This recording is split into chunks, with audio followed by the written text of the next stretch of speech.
So I was fully prepared to start the show today talking about how the Milwaukee Bucks took Game 5 from the Brooklyn Nets. They had won 3 straight games, and heading back to Milwaukee with the Nets on the brink of elimination, that the Milwaukee Bucks were in a great position to close out the series in Game 6, and the Nets were in serious trouble considering that Harden is not 100%, Kyrie is not 100%, and Kevin Durant cannot carry the load all by himself. I was completely ready to make that take. I had my notes half written, and I was so confident that that is what I would be sitting here telling you all this morning, is that it's always been about health for the Nets, and if they're not healthy, they're not going to win.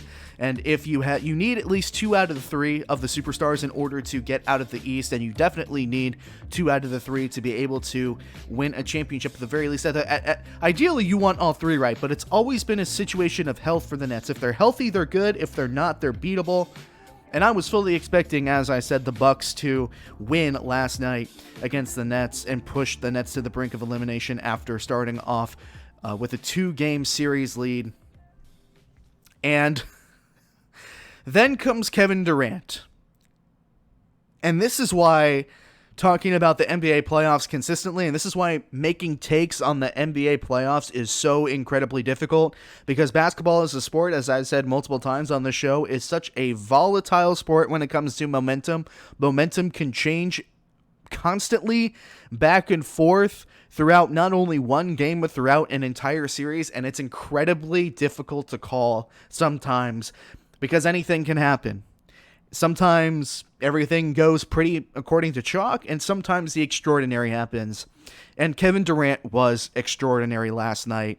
And the performance that Kevin Durant gave the Brooklyn Nets in a situation in which nobody had any idea.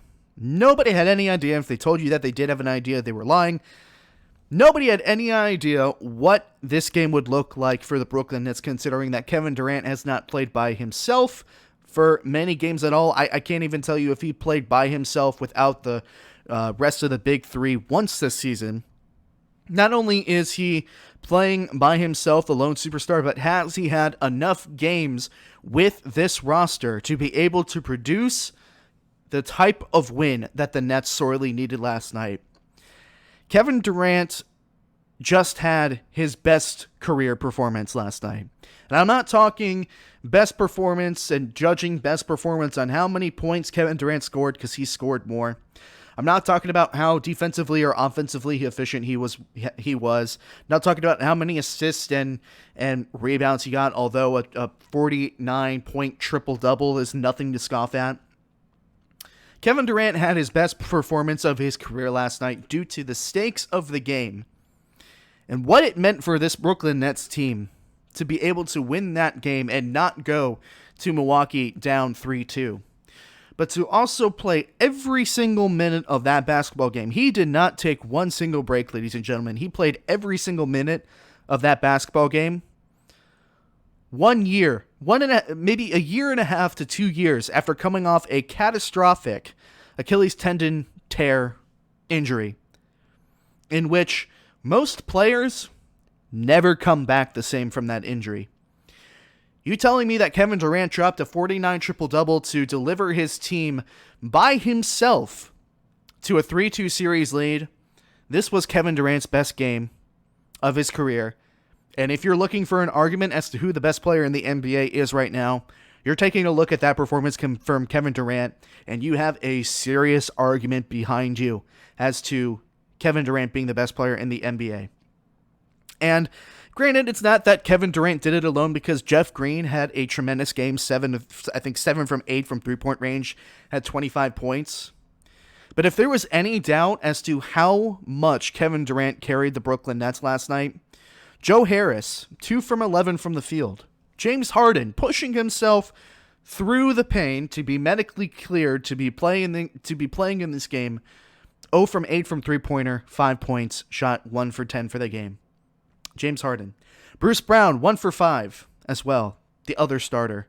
Blake Griffin shot 7 from 11, which was a nice surprise, but other than Jeff Green, realistically speaking, this Brooklyn Nets team was entirely Kevin Durant. And sure, it also helps that Milwaukee didn't have the best shooting night as well. Chris Middleton struggled again. Drew Holiday struggled a little bit again. Giannis played fine. He had, 30 points, which has become expected of Giannis in the playoffs. But as I said last week when talking about Giannis and how James Harden was right about Giannis, when it comes down to it, Giannis is going to drive the paint. He's going to get a lot of baskets. He's going to get a lot of points around the rim.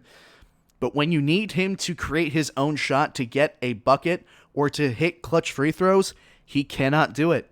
What happened last night towards the stretch of the game, he missed a fadeaway jump shot that was a bad jump shot to take for Giannis, and he missed 2 clutch free throws. That would have definitely helped the Milwaukee Bucks stay closer and give them a better chance to win the game.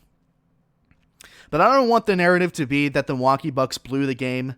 I want the narrative to be Kevin Durant won the game, because that's what happened. We just saw Kevin Durant's best performance as an NBA superstar, as an NBA player. And again, it's not because of how many points he had. It's not because he had a triple-double.